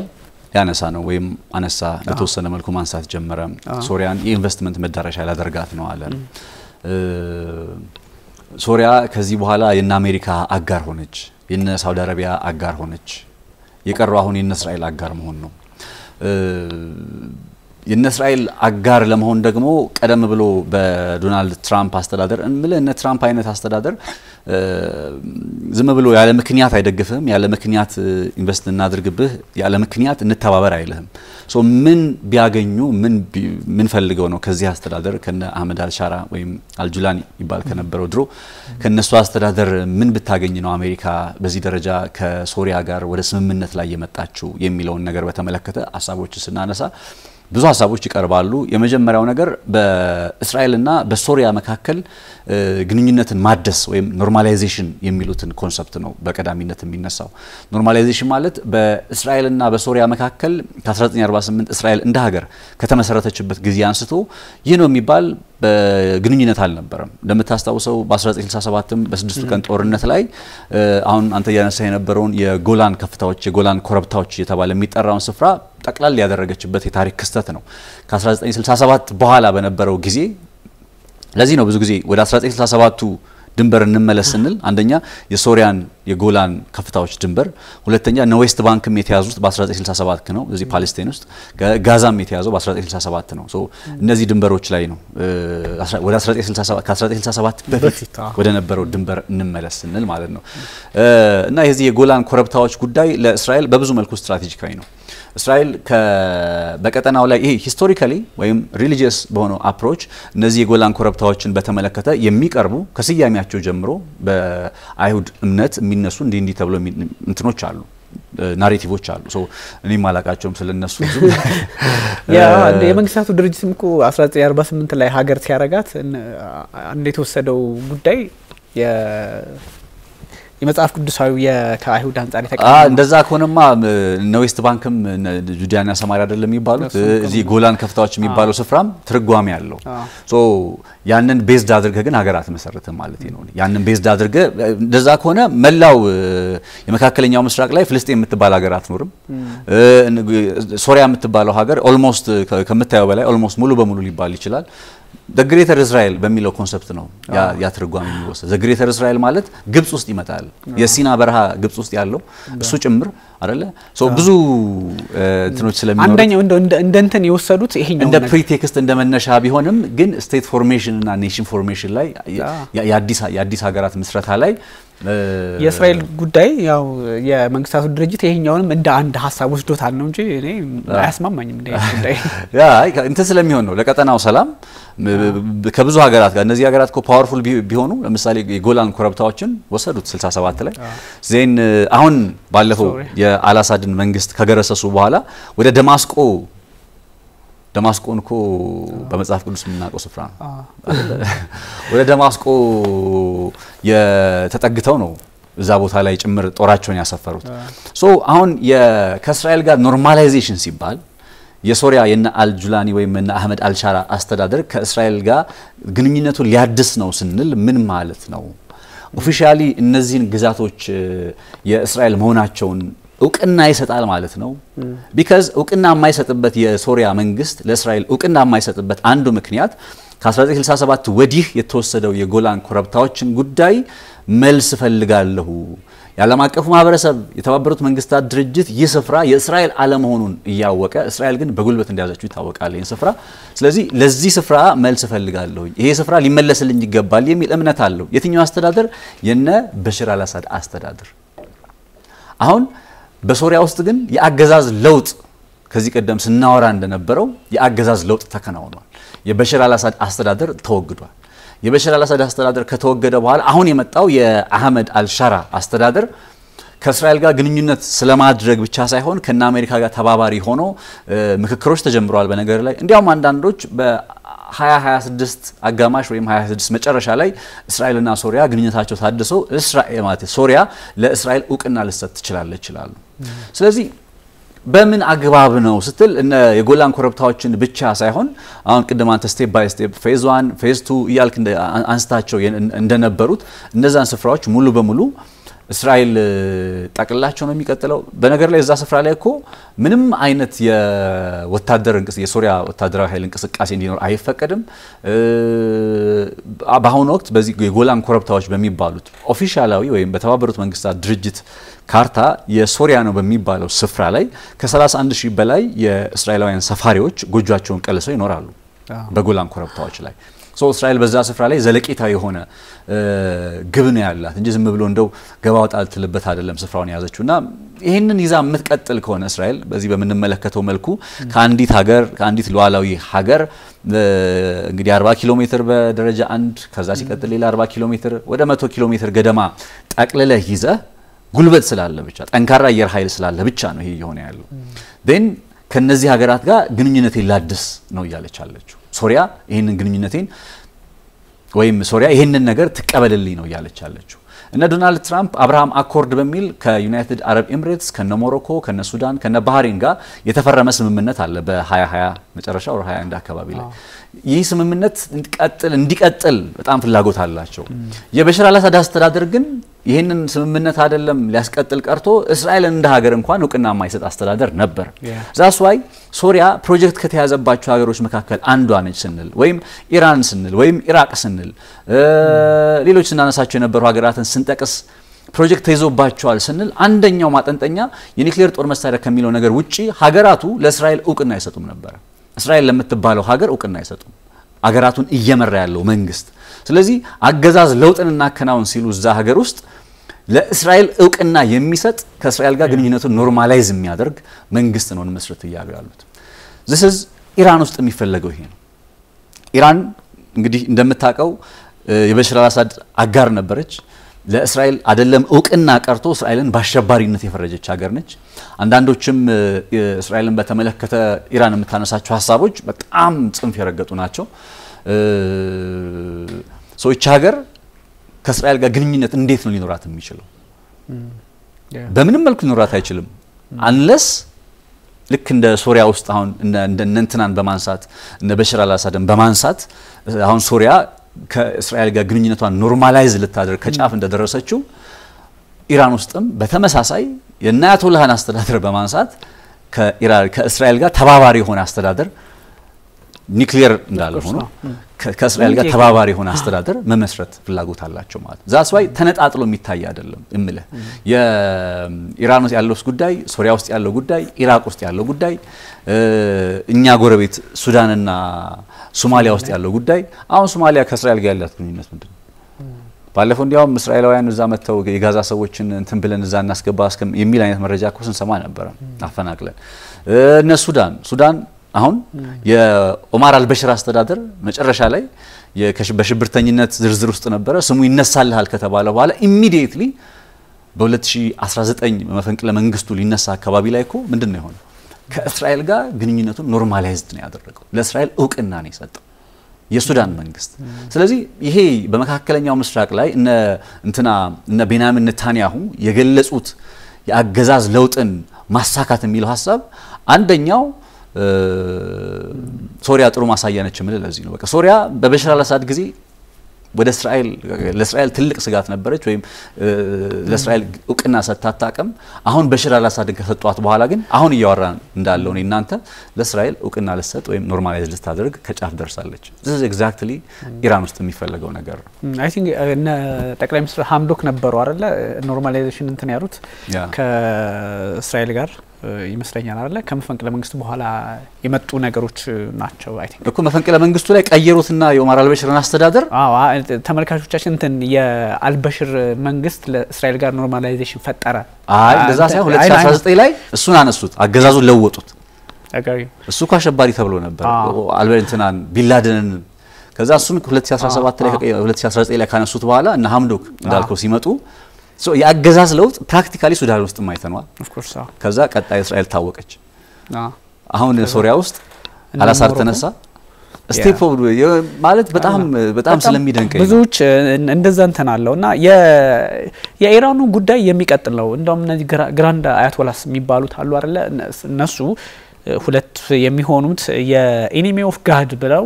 ጠቅላይ ሚኒስትር ቤንያሚን ኔታንያሁና ፕሬዚዳንት ዶናልድ ትራምፕን ዲክሌር አድርገዋቸዋል ፋቷ የሚባለው አላለ በተደጋጋሚ የምንላቸው ይሄኛው በጣም ከባድ እንደምታ ያለው ነው አንዳንዶች ሪሊጂየስ ሊያስመስሉት ይችላሉ እንደዛ ሆኖ ግን አፍተር ኦል ምንድነው ያደረጉት አንድ ጀነራል ይመስሉኛል ወይም ደግሞ አንድ መከላከያዎች የአርጂሲ ሰዎች ናቸው እናንተ አረቦች አብራችሁኛ ጋር ብትሆኑኮ እስራኤል የምትባል ሀገር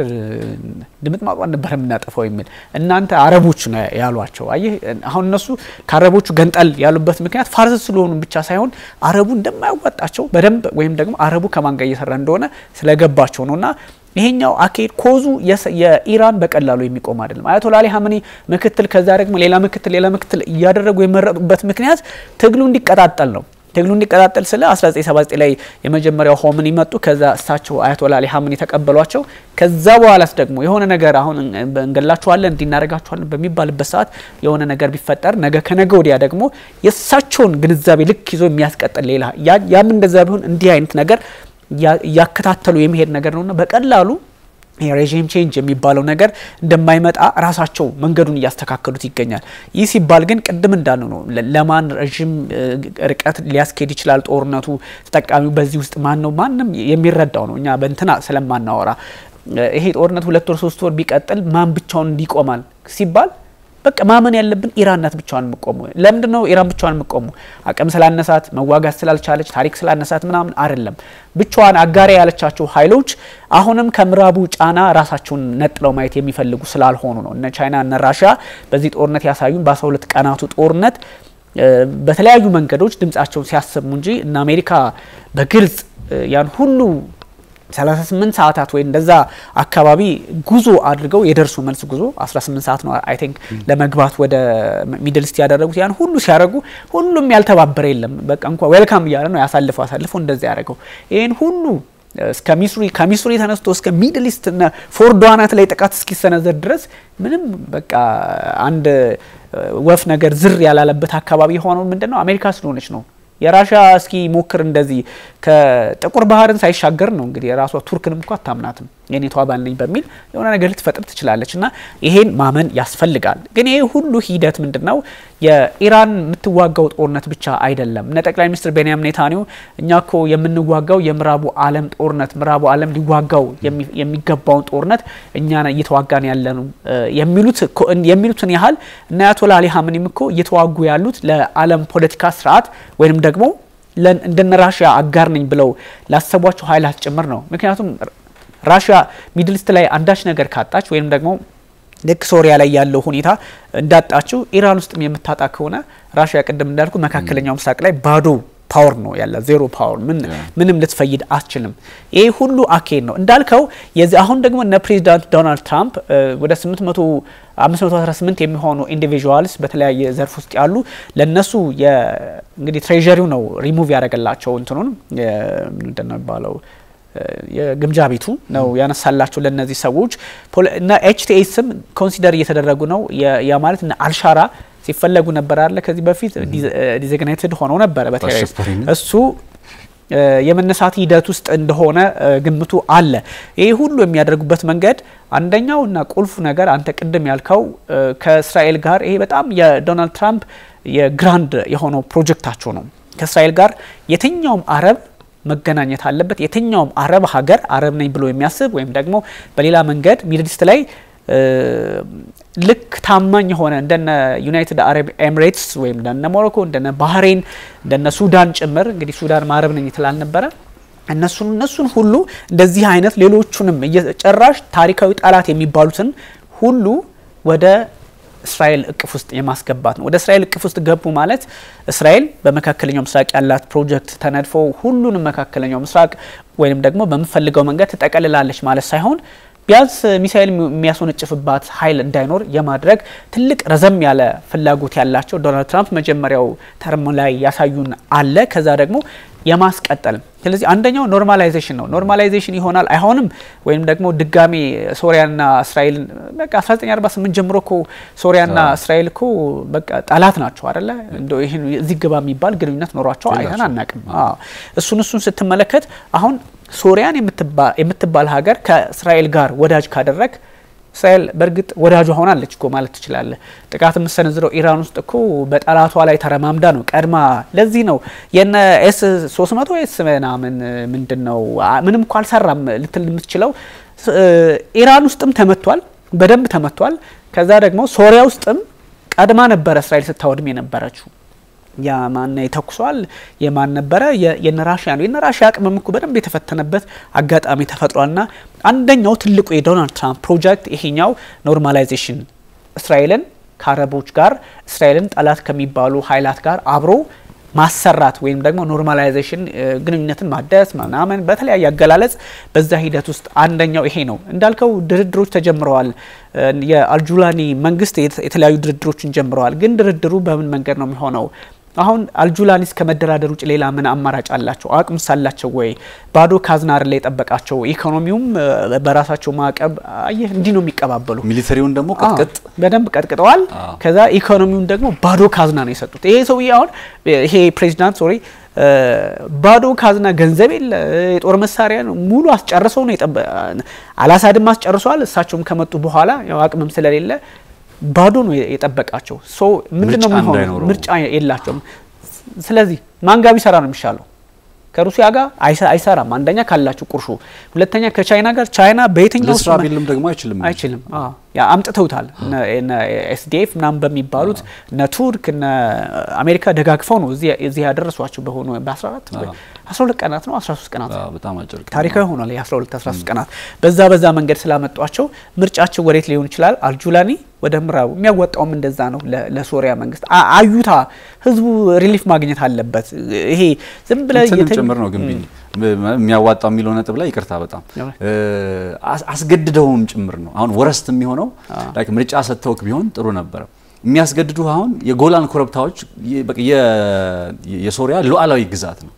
አሁን ኖርማላይዝ ስታደርግ እነሱ ናቸው ያንን አክሴፕት ያደረክ ነው ከ1967 በፊት ወደ ነበረው ድንበር ተመለሰ አይደለም እሱ ይቀር 74 ላይ ስምምነት የፈረሙ ጊዜ ማለት ነው ሶሪያና እስራኤል ስምምነት የፈረሙ ጊዜ ከዮም ኪፖር ዋር በኋላ ስምምነት የፈረሙ ጊዜ የተስማሙበት ስምምነት ላይ እኮ በፈር ዞን ተብሎ ከዛም እኮ አልፈዋል አሁን እስራኤሎች ለደማስቆ 40 ኪሎ ሜትር ነው የሚቀራቸው እና ይሄንን አክሴፕት አድርገው ወታደሮቹን በደቡባዊ እስራኤል በምንም መልኩ እንዳያሰፍር በደቡባዊ ሶሪያ ከእስራኤል ጋር በመተዋሰነበት አካባቢ ማለት ነው በምንም መልኩ እንዳያሰፍር በእንደዚህ አይነት ግዴታ ውስጥ ሆኖ ነው ይሄ መንግስት ከእስራኤል ጋር ግንኙነቱን ኖርማላይዝድ ለማድረግ እየተገደደ ያለው ሶ ድርድር ወይ ምክክር ስንል እውነት ሁለቱም አሁን የአህመድ አልሻራ አስተዳደርም ምናምን ፍላጎቶቹ ተከብረውለት የለም በየትኛው ስፍራ ላይ ሆነ ፍላጎት ይከበረላል እንዳልከው እኮ አጥርተውታል ሚሊተሪው ተሰብሯል ኢኮኖሚው ባዶ ነው ስለዚህ ስቴፕ አላቸው አንድ በጣም ክሮኖሎጂካሊ ባስቀምጠው ደስ ይለኛል የእንትኑ ሶሪያ የምትባለው ሀገር ውስጥ ስቴፕ ባይ ስቴፕ የመጡ ሂደቶችን ይሄንን ሳነሳ ተመልካቾች አብሮ ታሳቢ የሚያደርጉልኝ ምንድነው ኢራን የምትባለው ሀገር ውስጥም ምን አይነት ስቴፖችን ልናይ እንችላለን እንዳልኩ ባለፈው የኢራቅን ተሞክሮ አንስተናል የሊቢያን ተሞክሮ አንስተናል ሶሪያ ውስጥ ኒውክሊየር ነበር በነገር ላይ ሶሪያ የምትባለው ሀገር ውስጥም የኒውክሊየር ጦር መሳሪያ ጉዳይ ነበር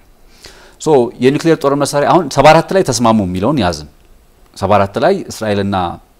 በተወሰነ ተስማሙ ሳይሆን በፈርዞን ለማድረግ አትሊስት በመርህ ደረጃ የሚስማሙበትን ከዛ ኢሚዲየትሊ ፋስት ፎርዋርድ እንምጣና ኒውክሊየር ፕሮግራም አላት የተባለ በተወሰነ መልኩ ጭምጭምታዎች መሰማት ጀመሩ 2005 2006 ላይ ከዛ 2007 እንደ አውሮፓውያን አቆጣጠር የእስራኤል አየር ኃይል 17 18 የሚሆኑ F15 ምናምን የጦር ጀቶችን በመጠቀም ሶሪያ አየር ክልል ውስጥ ገብቶ በሚስጥር ተይዟል የሚባል የዩራኒየም ማበልጸጊያ ፕሮጀክት ያለበትን ስፍራ ድምጥማጡን አጠፋው ያንን ቦታ ሙሉ በሙሉ ሪሊ የዩራኒየም ማበልጸግ ፕሮጀክት ነው ወይስ ፕሎቲኒየም የሚባለው ፕሮጀክት ነው የሚባለው አጠያቂ ነው ዛሬም የክርክር ርዕሰ ጉዳይ ነው ዩራኒየም ነው ወይስ ሌላ ንጥረ ነገር አለ የኒውክሊየር ጦር መሳሪያ ለማበልጸግ ፖሊቲየም ነው ምናምን የሚባል የሱ ነው ወይስ ዩራኒየም ነው የሚለው ክርክር ነው ግን 2007 ላይ ገብተው እሱን ድምጥማጡን አጠፉት 2007 ላይ የሶሪያ መንግስት ዝምታን የመረጠው እስራኤልም አጥቅቻለሁ አላለችም የሶሪያ መንግስትም ዝምታን የመረጠው ከዛ ከ2007 የኒውክሊየር መሰረተ ልማት ላይ ጥቃት ከሰነዘሩ በኋላ ያገዛዝ ለውጥ አልመጣም ደን ቀጣዩ ምንድነው 2011 ላይ የሶሪያ የእርስ በርስ ጦርነት ነው የተቀሰቀሰው የሶሪያ የእርስ በርስ ጦርነት ለስንት አመታት እንደቀጠለ የምታውቀው ነው አይደል እንደዚህ አሸባሪ ኃይሎቹን እነ አይኤስ እናስታውሳለን ብዙ ነገር በሶሪያ የእርስ በርስ ጦርነት እናስታውሳለን ደን 2011 ላይ የእርስ በርስ ጦርነት ተቀሰቀሰ መጣ ደን 2018 ላይ ፋስት ፎርዋርድ ስትመጣ እስራኤልም ራሷ ሶሪያም በርግጥ የ2007 ላይ የሶሪያ የኒውክሊየር ፕሮግራም እንደወደመ ይፋ አደረጉ ነበራት በጣም ነው ሰርፕራይዚንግ የሆንኩት የኛውን ጉዳይ ያሰራዳ የኒውክሊየር ጦር መሳሪያ ፕሮግራሟ እንደወደመባት ያሳወቁት እስራኤልም ሶሪያም 2018 ላይ ነው ደን 2018 ላይ እንካሳወቁ በኋላ 2018 ማለት እነ ዳይሽ ተሸንፈው ኤችቲኤስ የሚባለው ኃይል አፈክፍጎ በጣም አነስተኛ የሶሪያ ከተማ ላይ ባለፈው የተነሳባት ከተማ ላይ ወደ ኋላ ካፈገፈገ በኋላ ኢድሊብ የሚባለው ስፍራ ላይ ከገባ በኋላ ያኔ ማለት ነው ጉዳዩ የታወቀው ደን ፋስት ፎርዋርድ አሁንም ዘለስ ተመጣ 2024 ላይ ተመጣለ የበሽር አልአሳድ አስተዳደር ከስልጣኑ ተገረሰሰ በ10 ቀን በ12 ቀን ጦርነት። አሁን ክሮኖሎጂካሊ ስታየው ይሄንን ስቴፕ ነው ላሳየ የፈለኩት። ኒውክሊየር ብለው ገቡ፣ ኒውክሊየር መቱ፣ ከዛ የእርስ በርስ ጦርነት ተቀሰቀሰ። ከዛ በኋላ ያገዛዝ ለውጥ ተከናወነ ሙሉ በሙሉ ማለት ነው። በአየር ላይ ጥቃት ብቻ ያገዛዝ ለውጥ መለወጥ አይቻልም የሚለው ከዚህ ቀደም ስናነሳ የነበረው ሐሳብን ስለሚያጠናክርልኝ። ስለዚህ 2024 ላይ ከቀየሩ በኋላ የአህመድ አልሻራ አስተዳደር ይሄው በ2025 ከእስራኤል ጋር ግንኙነት ለመጀመር የውይይት መርሃ ግብሮች እየተደረጉለት ነው። እነ ዶናልድ ትራምፕ ደግሞ እንዲህ ስታደርግ ይደግፈዋል። ኢንቨስትመንትስም የዩናይትድ አረብ ኤምሬት የሳውዲ አረቢያ ባለሀብቶች ይገባሉ። በቃ ሶሪያ ላይ ለውጥ ይመጣል ምንመለከተው ይሆናል። ግን በምን አይነት ጫና ውስጥ ስትል የጎላን ኮረብታዎችን አሳልፈው ሰጥቶ ለደማስቆ 40 ኪሎ ሜትር በሚቀር ደረጃ ላይ የሶሪያ ማለት የእስራኤል ወታደራዊ ኃይል ገብቶ አሁን በእንደዚህ አይነት ሁኔታ ላይ ለድርድር መቀመጥና ከእስራኤል ጋር ኖርማላይዜሽን ግንኙነትን ማደስ ማለት ተገደህ ካልሆነ በቀር ወደህ የምታደርገው አይነት ይሆናል ብዬ በፍጹም አላስብም። በሁሉም ድርድሮች የእስራኤል ጥቅሞች ሁሉም ፍላጎቶች ይከበራሉ ማለትም ባይሆን አሁን ባለው ሁኔታ ካለው የጦር አቅም ካለው ሶሪያ ውስጥም ያልተረጋጉ ብዙ ጉዳዮች አሉ የሚጨርሷቸው የቤት ስራዎችና ከሱ አንፃርም ጊዜ መግዛትም ስለሚያስፈልጋቸው በጫና 75-80% በጣም ጫና ውስጥ ሆኖ በጣም ተገፍተው የጎላን ተራሮችን ጉዳይ ለአንዴና ለመጨረሻ አይባልም አንድ ጊዜ የሆነ ጄነሬሽን ሊያስነሳው የሚችለው ጉዳይ ስለሆነ በሆነ አጋጣሚ ግን ለእስራኤል የሆነ የፖለቲካ ፍላጎቷን ሊያሟላ የሚችል አይነት ስምምነት ሊያደርጉ ይችላሉ። በዋናነት ይሄ ኖርማላይዜሽን የዶናልድ ትራምፕ 2020 ላይ የነበራቸው ትልቁ ፕሮጀክታቸው ከእስራኤል ጋር እነዚህን ሀገራት በተለይም ጠላት የሚባሉትን ለእስራኤል በተለይም ደግሞ ከአረቦቹ አረብ ሀገራት የሚባሉት ለእስራኤል እውቅና ያልሰጡ የንግድ እንቅስቃሴ የሌላቸው እውቅና እንዲሰጡ የማድረግ ፕሮጀክት አካሄዱ ትንሽ እየሰፋ የሚሄድ እንደ አንዳንድ መጥፎ በሽታዎች ነው አይደል? ቀስ እያለ በእርግጥ መታረቅ ሰላም መሆን መልካም ነገር ቢሆንም ግን የሚስፋፋበት መጠን ያልፈለገውን በመፈንቅለ መንግስት ያልፈለገውን በጦርነት ያልፈለገውን በውስጥ በሚፈጠር ጫና እያደረገ በመሄዱ አደገኛ ይሆናል። እስራኤል ጋር ወዳጅ መሆን እስራኤል ጋር አብሮ መስራት እኮ ዓለማችን በጣም ፒስፉል ልትሆን የምትችለው ሚድል ኢስት ላይ እስራኤልና ኢራን የገቡበት ውጥረት የሚታዩበት መነጽር ይሄኛው ወልቆ እኮ ቢያርፍ መካከለኛው ምስራቅ ልክ እስከ 79 እንደነበረው በጣም በመልካም አይነት ነገር ሊቀጥል የሚችልበት በእርግጥ እንደ መሪዎች ባህሪ ግብጽም ውስጥ ያለው ነገር እኮ የግብጽ መንግስት እኮ አሁን ለአሜሪካ መሪ ለአሜሪካ ፕሬዝዳንቶች ወይም ደግሞ ለአሜሪካ ፖለቲካ በጣም ተገዢ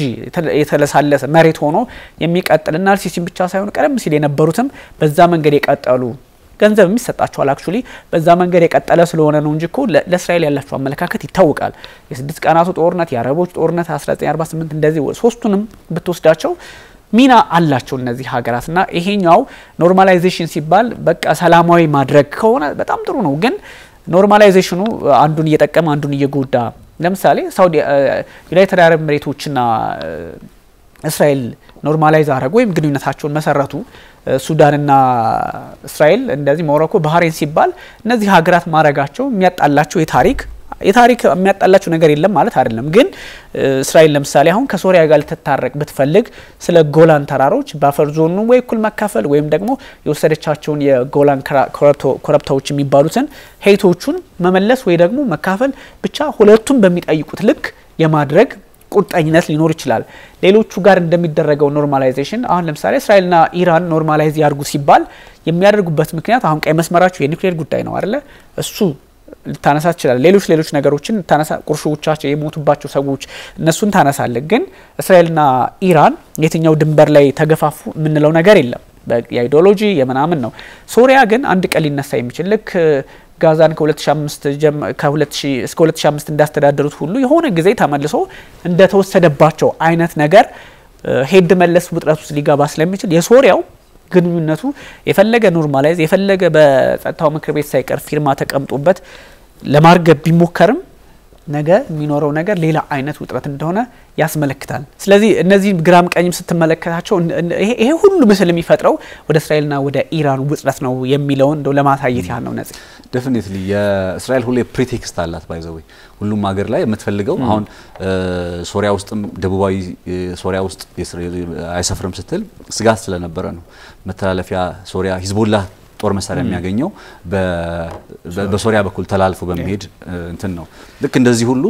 የቱርክ ኃይሎችም እንዲወጡ ይፈልጋል። አሁን በዚህ ቀጠና ላይ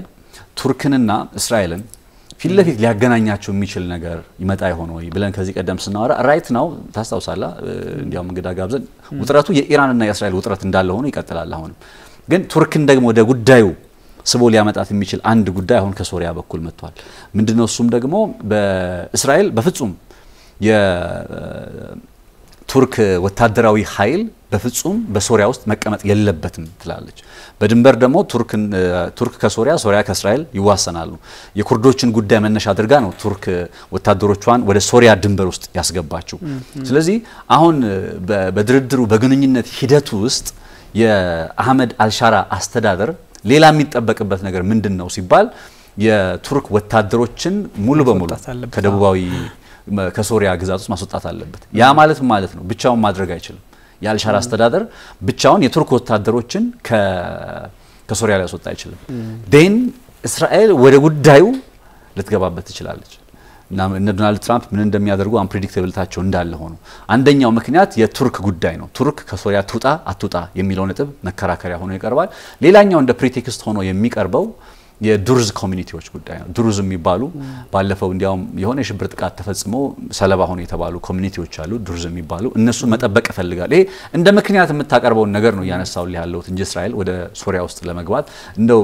ፕሮፎንድ ነው ያልከው ቅድም እንደ መሰረታዊ ምክንያት ሆኖ አይደለም። እንደ ምክንያት ግን ይነሳሉ ፕሪቴክስት እነዚህን ዘንግተናቸው ይሳናቅ አይደለም። ዋነኛው የጉዳዩ ማጠንጠኛ ግን የእስራኤል ጋር ግንኙነትን ኖርማላይዝድ የማድረግና ያለማድረግ ጉዳይ ነው የሚለው ነገር እጅግ በጣም መሰረታዊ ነው። የኒውክሌሩን ጉዳይ ቅድም አንስቼዋለሁ። ሶሪያ በ2025 እስከ 26 በመጪዎቹ ጊዜ እንግዲህ የአህመድ አልሻራ አስተዳደር በሶሪያ ታሪክ ለመጀመሪያ ጊዜ ከእስራኤል ጋር ግንኙነትን በማድረግ ኖርማላይዝድ በማድረግ አጠናቆ የሚጨርስበት ጊዜ ከመቼውም ጊዜ በላይ ሆኗል። ኮርስ እንመለስበታለን የሚጣራ ጉዳይም ስለሆነ ታንኪዩ ነጽ ታንኪዩ ቢኒ ራይት ውድ ተመልካቾቻችን ተከታትሎት የነበረው የኤንቢሲ ዓለም አቀፍ ነው የተለያዩ ሀሳቦችን አንስተናል። የሩሲያና የዩክሬን ውጥረት አሁናዊ ጉዳዮችን እንዲሁም የመካከለኛው ምስራቅን በተለይም ከእስራኤልና ከኢራን እንዲሁም ከሶሪያና ከማዕቀቡ በተለይም ዶናልድ ትራምፕ ምን አስበው ይሄን አደረጉ የሚለውን በስፋት ዳሰነዋል። እንደወትሮው ነጻነት ላቀውና ቢኒያም ካሴ አብራናችሁ ቆይታ አድርገናል። ቸር ጊዜ ይሁንላችሁ።